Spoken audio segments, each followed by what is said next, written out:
नमस्कार. ITI electrical E study या चॅनलवरती आपले सर्वांचे हार्दिक स्वागत आहे. आज या ठिकाणी आपण इलेक्ट्रिशियन द्वितीय वर्ष थिअरी यामधील बेसिक इलेक्ट्रॉनिक्स या प्रकरणाबद्दल माहिती घेणार आहोत. त्यामधील जे सर्वसाधारण वापरामध्ये जे सेमीकंडक्टर आहे त्याबद्दल आज आपण या ठिकाणी थोडक्यात माहिती घेऊया.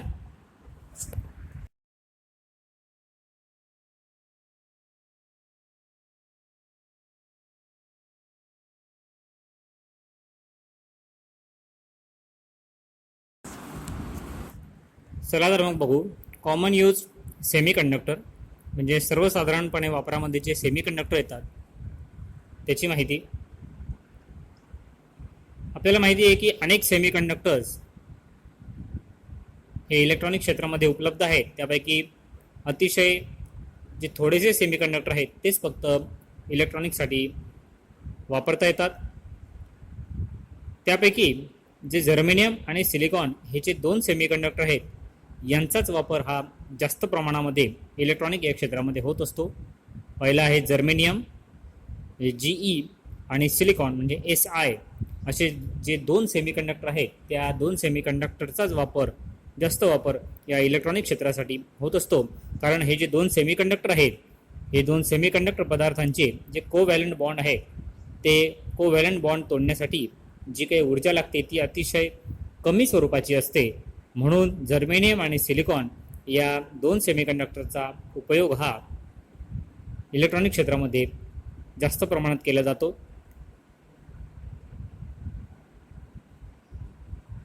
कोव्हॅलंट बॉन्ड तोडण्यासाठीची जी ऊर्जा आहे ती म्हणजे शेवटच्या कक्षेतले जे इलेक्ट्रॉन आहे ते इलेक्ट्रॉन मुक्त करण्यासाठी जी ऊर्जा लागते त्याला आपण कोव्हॅलंट बॉन्ड तोडण्यासाठी ची ऊर्जा म्हणतो. आपण त्यालाच एनर्जी लेवल असं म्हणतो. तर जो जर्मेनियम आहे त्या जर्मेनियमसाठी 0.7 EV आणि सिलिकॉनसाठी 1.1 EV एवढी ऊर्जा आपल्याला लागत असते. आता आपण माहिती घेऊया जर्मेनियम आणि सिलिकॉन संदर्भात. जर्मेनियम हा जो जर्मेनियम आहे हा जर्मेनियम म्हणजे एक खनिज पदार्थ आहे. कोळशाची जी राख आहे त्या राखेपासून किंवा जस्त गाळण्याची जी धूळ आहे त्या धुळीपासून हा जर्मेनियम तयार केला जातो. जर्मेनियम हा जो आहे हा सहसा ऑक्साईडच्या भुकटीच्या स्वरूपामध्ये आपल्याला आढळतो. जर्मेनियमचा अणुक्रमांक हा 32 आहे. म्हणजेच यामध्ये 32 प्रोटॉन आणि 32 इलेक्ट्रॉन असतात. इलेक्ट्रॉनची जी विभागणी आहे ती पहिल्या कक्षेमध्ये 2, दुसऱ्या कक्षेमध्ये 8, तिसऱ्या कक्षेमध्ये 18 आणि चौथ्या कक्षेमध्ये 4 इलेक्ट्रॉन अशी असते. त्यामुळे शेवटच्या कक्षेत 4 इलेक्ट्रॉन असल्यामुळे हा सेमीकंडक्टर असतो. प्रत्येक जर्मेनियम ॲटमच्या शेजारचे जे 4 जर्मेनियम ॲटमशी कोव्हॅलंट बॉन्ड तयार होतो.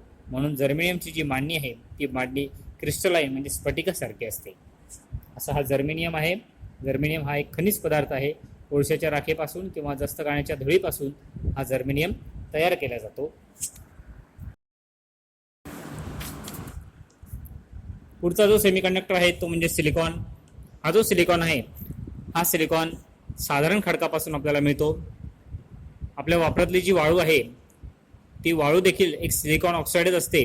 फक्त प्रत्यक्ष वापरामध्ये जो शुद्ध सिलिकॉन आहे तो शुद्ध सिलिकॉन या वाळूवरती रासायनिक प्रक्रिया करून आपल्याला मिळत असतो.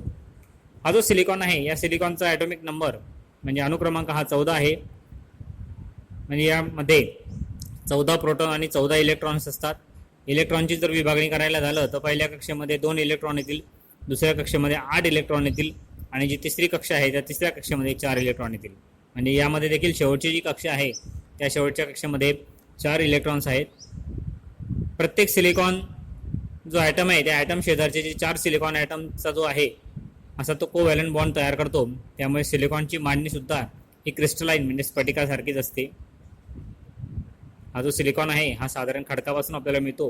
आपली जी वाळू आहे त्या वाळूवरती रासायनिक प्रक्रिया करून शुद्ध सिलिकॉन आपल्याला मिळवता येतो. आणि हा जो सिलिकॉन आहे या सिलिकॉनचा ॲटॉमिक नंबर 14 असतो. असे हे जर्मेनियम आणि सिलिकॉन हे जे दोन सेमीकंडक्टर जास्त करून आपण इलेक्ट्रॉनिक क्षेत्रामध्ये वापरत असतो.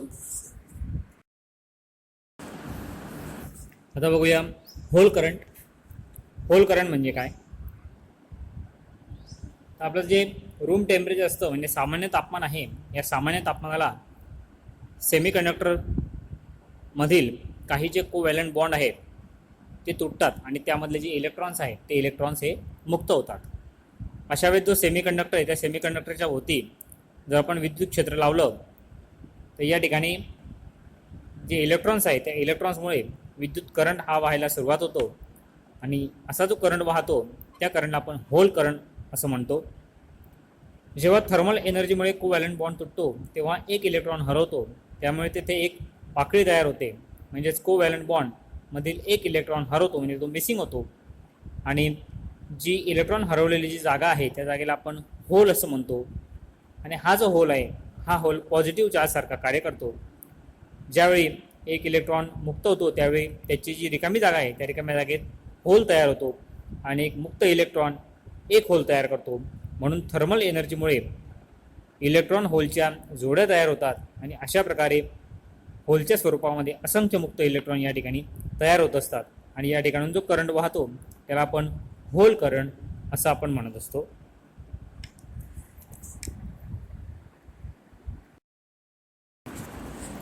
आता आपण बघू टाइप्स ऑफ सेमीकंडक्टर, म्हणजे सेमीकंडक्टरचे प्रकार कोणकोणते आहेत.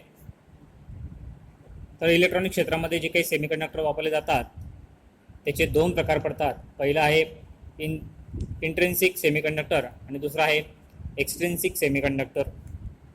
त्यापैकी जो पहिला आहे इंट्रिन्सिक सेमीकंडक्टर म्हणजेच काय, तर जे सेमीकंडक्टर शुद्ध स्वरूपामध्ये असतात अशा सेमीकंडक्टरला इंट्रिन्सिक सेमीकंडक्टर असं म्हणतात.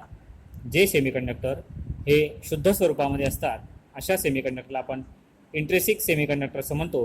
आणि या प्रकारच्या सेमीकंडक्टरमध्ये कोणत्याही प्रकारची जी अशुद्धता आहे ती अशुद्धता नसते, पूर्णपणे शुद्ध स्वरूपाचे हे सेमीकंडक्टर असतात.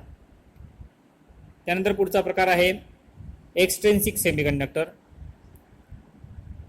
जे शुद्ध स्वरूपातले सेमीकंडक्टर आहे त्या शुद्ध स्वरूपाच्या सेमीकंडक्टरमध्ये जर आपण थोड्याशा प्रमाणात अन्य पदार्थ मिसळले आणि अन्य पदार्थ मिसळून जो सेमीकंडक्टर तयार होतो त्या सेमीकंडक्टरला आपण एक्सट्रिन्सिक सेमीकंडक्टर असं आपण म्हणतो. म्हणजे शुद्ध स्वरूपाच्या सेमीकंडक्टरमध्ये जर आपण इतर पदार्थ मिळवले आणि जर तो सेमीकंडक्टर तयार झालेला आहे त्या तयार झालेल्या सेमीकंडक्टरला आपण एक्सट्रिन्सिक सेमीकंडक्टर असं म्हणतो. सामान्य रूम टेम्परेचरला इंट्रिन्सिक सेमीकंडक्टर करंट वाहण्याची क्षमता आहे ती क्षमता अतिशय कमी असते. जे सामान्य रूम टेम्परेचर आहे त्या सामान्य रूम टेम्परेचरला इंट्रिन्सिक सेमीकंडक्टरची करंट वाहण्याची क्षमता ही फार कमी असते. जे इलेक्ट्रॉनिक उपकरण आहेत त्या इलेक्ट्रॉनिक उपकरणांच्या कार्यपद्धतीसाठी हा जो करंट आहे हा करंट वाहण्याची क्षमता ही वाढणं आवश्यक असतं. यासाठी जो शुद्ध सेमीकंडक्टर आहे त्या शुद्ध सेमीकंडक्टरमध्ये योग्य प्रमाणात जर आपण दुसरा पदार्थ मिसळला तर दुसरा पदार्थ मिसळण्याची जी प्रक्रिया आहे त्या प्रक्रियेला आपण डोपिंग असं म्हणतो. आणि हे डोपिंग केल्यामुळे जो सेमीकंडक्टर आहे त्या सेमीकंडक्टरमधून करंट वाहण्याची क्षमता ही वाढत असते. अतिशय अल्प प्रमाणामध्ये अन्य पदार्थ मिसळल्यामुळे त्या ठिकाणी असलेले इलेक्ट्रॉन्स आणि जे होल्स आहेत त्या होलची संख्या वाढते. त्यामुळे जे अन्य पदार्थ आहेत ते अन्य पदार्थ हे ट्रायव्हॅलंट आणि पेंटाव्हॅलंट अशा प्रकारचे असतात. म्हणून एक्सट्रिन्सिक जे सेमीकंडक्टर आहेत त्या एक्सट्रिन्सिक सेमीकंडक्टरचे दोन प्रकार पडतात. पहिला आहे एन टाईप सेमीकंडक्टर आणि दुसरा आहे पी टाईप सेमीकंडक्टर. एक्सट्रिन्सिक सेमीकंडक्टरचे दोन प्रकार पडतात. पहिला आहे एन टाईप सेमीकंडक्टर आणि दुसरा आहे पी टाईप सेमीकंडक्टर.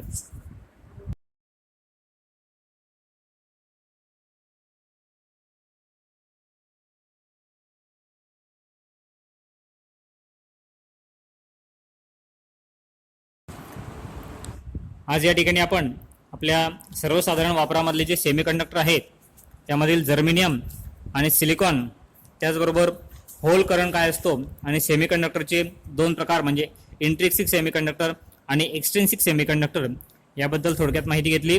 धन्यवाद.